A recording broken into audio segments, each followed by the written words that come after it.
북한의 주요 현안을 분석하고 전망하거나 북한 사회를 진단하고 또 대안까지 제시하는 북한 새로 읽기 시간입니다. 오늘도 국민통일방송 데일리 NK 이광택 대표님과 함께할게요. 대표님 안녕하세요. 네, 안녕하세요. 자, 이 러시아의 우크라이나 침공 소식 저희가 계속해서 전해드리고 있는데 오늘 네. 우리 대표님과는 북한의 이 사건이 어떤 영향을 미칠지 얘기를 좀 나눠보겠습니다. 대표님 우선 이 러시아의 우크라이나 침공 언제 발생을 했는지부터 좀 지난 살펴주시죠. 2월 24일 현지 예. 시간입니다. 푸틴 대통령이 우크라이나 군사 공격을 감행을 했는데요. 처음에는 러시아 접경지인 그 친러시아 자치주 네. 동부에 이제 돈바스라는 지역이 우크라이나 내에 있는데 아마 그 정도 진입할 것으로 관측하는 사람도 있었어요. 네. 그런데 실제 공격을 하고 나서 보니 크게 세 방향에서 전면 공격한 겁니다. 동부 돈바스 지역은 뭐 당연히 진주를 했고요. 벨라루스에 주둔해 있던 러시아군이 북쪽을 통해서 수도 키예프로 곧바로 예. 진격을 했습니다. 그리고 크림반도 밑에 흑해 바다가 있는데 그쪽에서도 우크라이나 영토의 남쪽을 공격을 했습니다. 자, 동시다발적으로 공격을 감행한 상황. 자, 이렇게 군사 공격 개시한 지도 벌써 6일이 지났습니다. 네. 자, 현재 전쟁 상황 굉장히 긴박할 텐데 어떤가요? 네, 이거 오늘 상황은 아니고 예. 지난 27일 현지 시간으로요. 네. 그 상황인데요. 어린이 14명을 포함해서 350명 이상의 민간인이 사망을 너무 했습니다. 안타깝습니다. 그리고 부상자 1684명이었고요. 예. 그 가운데 116명이 어린이였습니다. 그리고 어린이와 여성 등 우크라이나 일부 시민들은 예. 폴란드 등 이웃 나라로 탈출을 했습니다. 지금 음. 10만 명이 조금 넘고 있습니다. 예. 그리고 이제 전황을 보면 지금 수도 키예프 인근에서 교전 중에 있는데 이틀 만에 곧바로 지금 키예프 쪽으로 왔어요. 이게 왜 그런가 봤더니 네. 우크라이나 군이 전략적으로 아예 야전 전투를 포기했습니다. 야전에서 러시아군과 예. 맞닥뜨려서는 승산이 없다고 판단한 것 같고요. 네. 그래서 주요 도시를 수비하는 음. 전술을 지금 구사를 하고 있습니다. 그러다 보니까 지금 도시를 두고 함락하느냐 지키느냐 치열한 교전이 지속이 되고 있고요. 28일 날 아침 기준으로 러시아군은 우크라이나에 320발 이상의 미사일을 네. 발사를 했습니다. 정말 아비규환이더라고요. 근데 예. 젤렌스키 대통령은 지금 수도 키예프에 남아서 결사항전을 다짐하고 있는 상황이고요. 네. 러시아는 협상단을 벨라루스에 파견해서 우크라이나에 일단 협상을 하자 제안을 한 상태고 우크라이나도 처음에는 거절을 했었는데 예. 벨라루스는 협상할 만한 지역이 아니다. 거기가 러시아군이 진주에 네. 있던 지역이거든요. 그렇죠. 그랬는데 지금 다시 협상을 또 음. 하자 이런 쪽으로 지금 얘기가 되고 있습니다. 협상 결과가 어떻게 나올지는 현재는 알 수 없는데 네. 어쨌든 교전을 하면서 협상은 시도되고 있고요. 그리고 러시아군의 전략은 이제 지금 쭉 전황을 보면 네. 속전속결이었던 것 같아요. 그러니까 3일에서 5일 내에 빠르게 키예프를 함락시키고 젤렌스키 대통령이 만약에 외국으로 도망간다면 출국한다면 네. 친러시아 괴뢰 정부를 세우겠다. 이런 속전속결 전략이었어요. 그래서 5일에서 길어도 네. 일주일 내에는 뭔가 모든 게 정리될 거다. 이런 판단하에 지금 공격을 했던 것 같은데 생각보다는 지금 굉장히 저항이 거셉니다. 그래서 지금 5일, 6일 되고 있는데도 네. 지금 아직 함락이 여의치 않은 상황입니다. 그 젤렌스키 대통령도 지금 우크라이나에 있는 상황인 거죠? 네. 네, 그렇습니다. 자, 이렇게 전쟁이 이어지고 있는 상황입니다. 그렇다면 저희가 다시 한번 짚어봐야 될 게 도대체 러시아는 우크라이나를 왜 침공을 했는가 일 텐데요. 어떻게 보시나요? 푸틴 대통령이 네. 내세운 건 그겁니다. 나토가 러시아 쪽으로 동진해오고 있다. 네, 더군다나 우크라이나가 러시아에 바로 붙어 있는 나라인데 그렇죠. 나토에 가입을 하려고 있다. 이것은 러시아에 대한 안보 위협이다. 그래서 안보 이걸 위협. 우리는 예. 저지하겠다. 이겁니다. 그래서 외교 수단으로 저지를 하려고 했는데 그게 실패했기 때문에 이제는 무력으로 그걸 저지하겠다. 이게 네. 이제 푸틴 대통령이 말한 전쟁의 이유입니다. 이제 이걸 보자면 정치적으로는 나토의 동진과 우크라이나의 나토 가입 저지가 목표라고 볼 수가 있겠습니다. 전략으로는 아까 얘기했던 것처럼 무력으로 키예프를 빠르게 함락시켜서 예. 친서방 지도부 현재 있는 젤렌스키 대통령을 제거를 하고 친러시아 정권을 수립을 하겠다는 겁니다. 근데 이제 이것만 보기에는 표면적으로는 이런 목표인데 석연치 않은 대목들이 여러 가지가 많아요. 일단 너무 과감하게 원래는 네. 나토의 가입 조건 가운데 하나가 분쟁 지역은 나토 음. 가입을 할 수 없도록 되어 음. 있습니다. 네. 그렇기 때문에 크림반도라든가 또 최근에는 동부 지역 돈바스의 교전 때문에 나토 가입이 쉽지 않은 상황이었어요. 그래서 그런 정도만 해도 나토 가입을 막을 수 있었는데 그러게요. 키예프 수도를 전면 공격했어요. 이것은 네. 단순히 이것이 과연 나토 가입을 저지하는 차원의 목표냐 회의를 일부 서방세계는 갖고 있어요. 이게 과거 러시아 제국과 소비에트 연방 시절에 그 누렸던 강대국의 지위와 역할을 회복하려는 것이 아니냐, 패권국이 되려는 네. 야심을 이번에 드러냈다 이렇게 보는 사람도 지금 나오기 시작을 했습니다. 그리고 그렇군요. 이렇게 의심받을 이유가 푸틴 대통령이 지금 몇 차례 공개적으로 이런 얘기를 하고 다녔어요. 그리고 최근 몇 년 사이에 러시아의 군사력을 빠르게 끌어올렸습니다. 지금 현재는 세계 2위의 군사력을 차지하고 있습니다. 자, 러시아의 속내가 무엇일지 네. 저희가 뭐 확실하게 알 수는 없지만 대표님께서 몇 가지 좀 분석을 해주셨는데, 자, 국제사회는 어떻게 대응을 하고 있을까요? 일단 안전보장 이사회가 긴급 소집됐습니다. 그래서 러시아 침공을 규탄을 했는데 미국, 유럽연합 국가들이 이제 우크라이나 지지 선언도 예. 하고요. 그러나 직접 군사 개입은 하기 지금 어려운 상황인 것 같고요. 미국도 직접 무력 개입을 현재 하지 않고 있습니다. 우크라이나 군에 무기를 지원하는 간접 지원을 현재 하고 있는 상황이고요. 미 국무부 같은 경우는 3억 5천만 달러의 군사 원조를 지금 했습니다. 경제적으로 지원을 하는 거예요. 그리고 대신 이제 강력한 경제 제재를 실행하겠다. 그러니까 무력으로 맞서지는 않고 강력한 경제 제재로 지금 대응하고 있는 상황인데, 대표적인 경제 제재는 국제은행 간의 이 결제망, 이제 국제은행 간 통신 협회라는 것인데 영어로는 스위프트라고 합니다. 이 결제망에 러시아도 들어와 있어요. 이 결제망. 왜냐하면 러시아도 달러를 가지고 국제은행들과 무역 수출하고 또 수입할 때 돈을 주고받아야 되잖아요. 그래서 이 국제은행 간 통신협회 결제망에 지금 들어와 있는데 여기에서 러시아를 퇴출시킨다. 러시아를 차단한다는 결정을 최근에 했습니다. 이게 경제 제재 핵폭탄이라고 불릴 정도로 아주 강력한 제재예요. 근데 이것을 지금 하겠다는 겁니다. 지금 현재 전 세계 200개 나라 은행으로 따지자면 10,000개가 넘는 은행이 지금 여기에 가입이 돼 있어요. 그러니까 여기서 퇴출된다는 건 사실상 수입이나 수출이 아마 하게 된다. 이런 조치로 보시면 되겠습니다. 돈의 흐름이 막히는 거죠. 그렇죠. 참고로 지금 이 국제은행 간 통신협회 결제망에 들어와 있지 않은 나라는 딱 두 나라입니다. 이란과 북한입니다. 근데 여기에 이제 러시아가 추가되는 거겠습니다. 왜 이런 결정을 했느냐? 이 국제은행 간 통신협회에서 성명을 냈어요.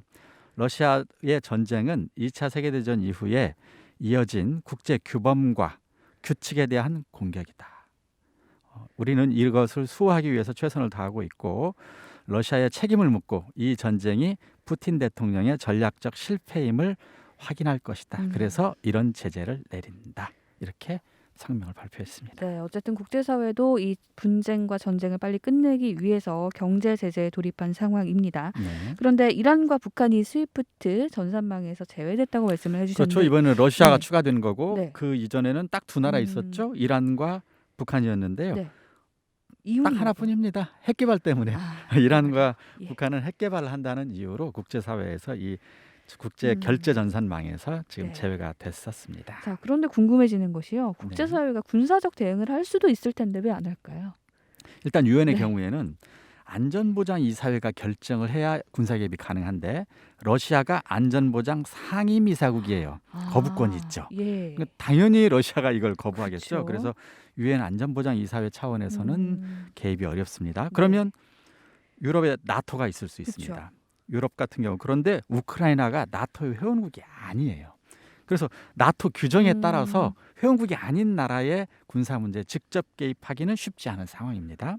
그러면 미국이 단독 개입할 수가 있습니다. 군사적으로. 근데 미국은 러시아군과 직접 교전할 경우에 미국이 3차 대전으로 확대될 수도 있다. 이걸 우려를 하고 있습니다. 충분히 그럴 만하네요. 그래서 현 단계에서는 직접 군사 개입 못하고 그러니까 분쟁 지역에 이제 무기 수출을 금지한다는 나토 규정 같은 경우도 있는데 이걸 이제 깨고 지금 간접 지원, 무기 지원을 하고 있는 것이죠. 그래서 미국, 영국, 독일, 프랑스 등의 유럽 주요 국가들이 우크라이나에 대한 무기 지원을 시작했습니다. 네. 자, 러시아가 우크라이나를 침공하고 국제사회는 러시아에 대한 경제 제재를 시작한 상황에서 북한 얘기도 우리가 안 해볼 수가 없을 텐데 네. 북한에는 어떤 영향을 줄 수 있을 걸로 보십니까? 네, 일단 예. 이 러시아와 우크라이나가 전쟁을 시작하게 되면 예. 러시아와 우크라이나가 국제사회에 수출했던 여러 가지 자원이 현실적으로 수출이 막히게 될 가능성이 그렇죠. 있습니다. 힘들어지죠. 가장 대표적인 게 곡물과 원유입니다. 원유. 이게 아. 급상승할 가능성이 있고 이것이 북한 경제에 굉장히 어려움을 줄 수도 있습니다. 예를 들어서 네. 원유 같은 경우 러시아가 전 세계 원유 수출의 10% 음. 차지하고 있어요. 그리고 천연가스, 유럽 주요 국가가 이 러시아의 천연가스, 특히 독일과 프랑스 같은 경우는 러시아의 그 가스관이 예. 이 나라에 들어와 있습니다. 이것이 지금 타격을 받을 가능성이 있는 것이죠. 가격이 얼마나 오를지는 현재는 장담할 수가 없어요. 근데 지금 급격히 오르고 있습니다. 그래서 네. 이 원유라든가 천연가스 가격 때문에 북한에서도 원유라든가 가스 수입할 때 상당히 부담이 될 것으로 그렇게 판단이 되고요. 또 하나는 우크라이나 같은 경우는 세계적인 밀 수출 국가예요. 그래서 우크라이나가 전쟁에 휘말리게 되면 국제 밀 가격이 대폭 상승할 가능성이 있습니다. 지금 북한 같은 경우도 작년 코로나 때 식량이 어려웠을 때 러시아로부터 밀을 수입한 적이 있었는데 아마 밀 가격이 전반적으로 국제적으로 오르면 북한에서도 밀을 수입하기가 굉장히 부담스러울 수 있겠다. 이게 첫 번째고요. 두 번째는 국제사회의 강력한 경제 제재 때문에 중장기적으로 러시아 경제가 크게 위축될 가능성이 있습니다. 물론 러시아는 사전에 준비를 나름대로 했겠죠. 네. 그러나 이런 정도의 강력한 제재라면 아마 러시아의 예상을 뛰어넘는 수준일 수 있습니다. 그러면 북한과 러시아 무역에 영향을 줄 가능성이 있습니다. 물론 전반적으로는 부정적 영향을 줄 거라고 보는 건데 북한의 입장에서는 긍정적 측면도 있을 거예요. 왜냐하면 러시아가 네. 많은 나라와의 수출입이 막힐 가능성이 있어요.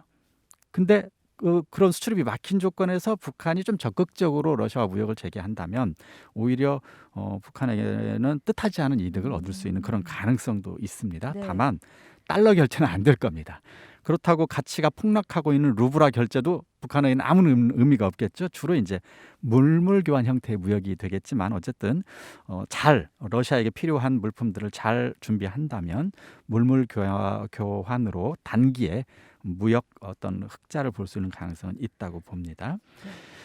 자, 그리고 이제 문제는 정치적 문제죠. 그건 좀 더 길게 얘기를 해봐야 될 것 같아요. 네. 자, 일부 사람들은 또 우크라이나가 핵을 포기해서 러시아에 공격을 당했다 이런 주장을 하고도 있거든요. 네. 북한도 지금 핵 개발 얘기가 나오는 상황인데 핵이 북한을 지켜줄 수 있을까요? 우크라이나 같은 경우는 거기가 소비에트 연방 시절에 네. 핵 개발 시설이라든가 많은 핵 시설들이 우크라이나에 있었어요. 그러다 보니까 네. 체르노빌도 대표적인 우크라이나 지역이죠. 그러다 보니까 이제 핵 시설이라든가 이런 것들을 연방 해체할 때 같이 해체했습니다. 대신 조건이 있었어요. 처음에 우크라이나가 이걸 해체해야 될까 고민스러웠는데 네. 러시아와 당시 미국이 이것을 보장해 줬습니다. 안전을 보장해 주겠다. 그래서 그거 믿고 당시 핵을 이제 예. 폐기를 했어요. 그러다 보니까 이번에 이제 결과적으로 그때는 그게 옳았지만 결론적으로 지금 생각해 보니 만약에 핵이 있었다면 러시아가 이렇게 전면 공격은 못했을 것 같다는 생각을 일부 사람들이 하고 있는 것이죠. 네. 그래서 이제 이것 때문에 핵이 있으면 이렇게 공격 안 당한다 이런 주장도 나오고 있는데 북한은 상황이 좀 달라 보입니다. 우크라이나와는 예를 들어서 핵이 없으면 미국에 무조건 점령당하느냐, 무조건 공격당하느냐. 사실 미국과 관계가 썩 좋지 않았던 일부 나라들의 사례를 보면 그렇지 않다는 게 금방 드러납니다. 쿠바를 보세요. 네. 지금 쿠바가 미국에 지금 점령당하지 않고 있잖아요. 베트남도 마찬가지죠. 그쵸. 베트남에 핵이 없다고 하더라도 미국과 국제사회가 지금 공격을 받고 있느냐? 그렇지 않고 오히려 미국과 관계를 개선해서 빠르게 발전하고 있거든요. 북한이야말로 오히려 핵이 관계를 개선하고 안전하게 이렇게 북한을 만들어준 게 아니라 네. 오히려 핵 때문에 국제사회의 제재를 받고 있고 아까 얘기했던 것처럼 전 세계 딱 두 나라 핵 때문에 지금 제재받고 있잖아요. 예. 그리고 늘 불안한 국가의 미래가 불안하고 있습니다. 그리고 인민 생명도 위협받고 있어요. 이 이유는 뭐냐면 핵이 있어서 그런 겁니다. 국제사회에서 용인하지 않는 핵을 갖고 있기 때문에 이런 오히려 안보의 위협을 받고 있는 이런 상황을 북한 사회가 좀 이해할 필요가 있습니다. 네. 미국과 중국 또 미국과 유럽을 중심으로 한 국제사회 또 러시아 간의 갈등이 커지고 있는 양상인데요. 북한의 대외 전략도 좀 변화가 필요하겠죠. 어떻게 보십니까? 일단 이번 사건을 예. 통해서 향후 국제 정세, 국제 질서는 어떻게 달라질 것인가, 여기에 북한은 어떻게 음. 대응할 것인가, 이런 문제들이 중요해질 거예요. 네. 지금 당장 아마 이 결과가 드러나고 뭐 대응 방법이 나올 수는 없겠지만 몇 가지를 중요하게 고려해 봐야 된다고 봅니다. 첫 번째, 러시아가 이번 기회로 과연 패권국이 될 것인가. 중국도 지금 끊임없이 미중 갈등이 지속되고 있는데 예. 이 중국이 사실은 보이지 않지만 패권국이 되고 싶은 욕심이 드러나는 것 아니냐, 이 미중 갈등이 그 결과 아니냐, 이런 의심을 받고 있거든요. 자, 그래서 첫 번째, 이번 전쟁을 통해서 러시아는 확실한 패권국으로 등장할 것이냐, 동유럽을 장악한. 네. 그런데 문제는 그걸 떠나서 이 패권 다툼의 전장이 되는 것이 유럽에서는 동유럽 지역이죠. 우크라이나가 그쵸. 대표적인데 예. 만약에 이 패권국 다툼이 전면화된다면 동아시아에서는 바로 대만과 북한이 그 전장이 될 아. 거라는 점이에요. 미국의 바이든 대통령이 이렇게 공언을 했습니다. 중국이 만약 대만과 한국을 침공한다면 가만히 있지 않을 것이다. 반드시 대응할 것이다. 이렇게 얘기를 했거든요. 네. 그러니까 대만과 북한은 지금 굉장히 중요한 그러게요. 이 패권 다툼의 주요 전장이 될 수 있다는 점을 음. 고민해야 될 겁니다. 우려스러운 상황이네요. 네. 예. 그리고 두 번째, 러시아 침공으로 국제사회에서는 기존에는 강력한 경제 제재를 하면 그것이 현실적으로 그 국민들에게 주는 고통이 워낙 크기 때문에 네. 전쟁으로 문제를 해결하는 나라는 드물었어요. 그러니까요. 근데 경제 제조는 정치 문제를 해결하는데 한계가 있다는 것이 이번 러시아 침공으로 드러났습니다. 그럼 앞으로는, 기존까지는 국제사회에서도 경제 제재 중심으로 국제 외교 문제를 풀어왔지만 앞으로는 군사적 방식으로 문제를 풀어가려고 하는 참. 그러한 분위기와 네. 이런 것이 드러날 가능성이 높습니다. 그렇게 될 경우에 패권국 사이의 전쟁은 피할 수 없다라고 하는 이제 과거 이런 정치관이 그렇지 않다. 네. 자유롭고 민주적인 나라들 사이에서는 서로 싸우지 않을 것이다라고 하는 그런 것이 지배하는 시대로 왔다가 다시 과거로 퇴행하는 듯한 이런 현실이 될 수 있거든요. 그러면 북한 같은 경우는 북한의 핵 개발에 대한 국제사회 대응이 지금보다도 더 강력해질 수 있고 거기에는 단순히 경제 제재로만 끝나지 않고 만약에 상황이 악화되면 군사 제재도 가능할 거라고 하는 것도 지금 검토해 볼 수 있습니다. 그러니까 이런 것들을 생각해 보면 북한은 굉장히 쉽지 않은 문제일 겁니다. 다만 또 하나, 제가 개인적으로 볼 때 네. 북한은 그럼 어떻게 할 것이냐, 이 문제에 대한 답을 북한은 꼭 찾아야 된다고 봅니다. 북한 사회 내에는 지금 북한 정권과 북한 인민 사이의 이해관계가 서로 다릅니다. 어떻게 다를까요? 북한 정권은 독재 체제를 유지하기 위해서, 자신의 권력을 유지하기 위해서 국제사회와 문을 닫아 걸어야 됩니다. 그리고 국제사회에서 우리 북한이 제일 잘 산다라고 하는 식의 사실이 아닌 이런 선전을 통해서 체제를 유지하고, 북한 체제도 변화해야 된다, 민주주의로 가야 된다, 개혁개방해야 된다, 이런 주장을 하는 사람들의 자유를 빼앗고 그들을 처벌해야 되잖아요. 그래야 네. 유지가 되잖아요. 그렇죠. 예. 필요하다면 국제사회를 핵을 가지고 위협하면서 나 쳐들어오면 가만 안 있겠어. 그렇죠. 이런 식으로 예. 국제사회에 대한 평화를 위협하는 방식으로 체제와 정권을 수호하는 전략을 구사하고 있어요.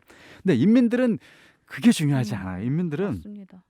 우리는 자유롭게 살고 싶고 그들은 오히려 평화가 더 중요하죠. 그리고 풍요롭게 잘 살고 싶어요. 그러려면 국제사회와 문을 열고 활발하게 물건을 만들어 사고 팔면서 네. 경제를 발전시켜야 된다는 거죠. 상충이 되네요. 그렇죠. 인민과 정권의 이해관계가 완전히 다른 이 북한의 현실에서 북한은 어떤 길을 택할 것이냐, 이것이 굉장히 중요한 숙제가 될 것 같습니다. 네, 이번 러시아와 우크라이나 간의 이 전쟁, 러시아의 우크라이나 침공을 북한이 절대 그냥 뭐 강 건너 불구경하듯 보고 있을 수 없는 그런 상황인 것 같습니다. 이번 기회를 타산지석으로 삼아서 북한이 앞으로 어떤 방향으로 나아갈지 고민해봐야 될 것 같습니다. 자, 러시아의 우크라이나 침공과 북한에 미치는 영향에 대해서 오늘 이광백 대표님과 함께 살펴봤습니다. 대표님, 오늘도 고맙습니다. 네, 감사합니다.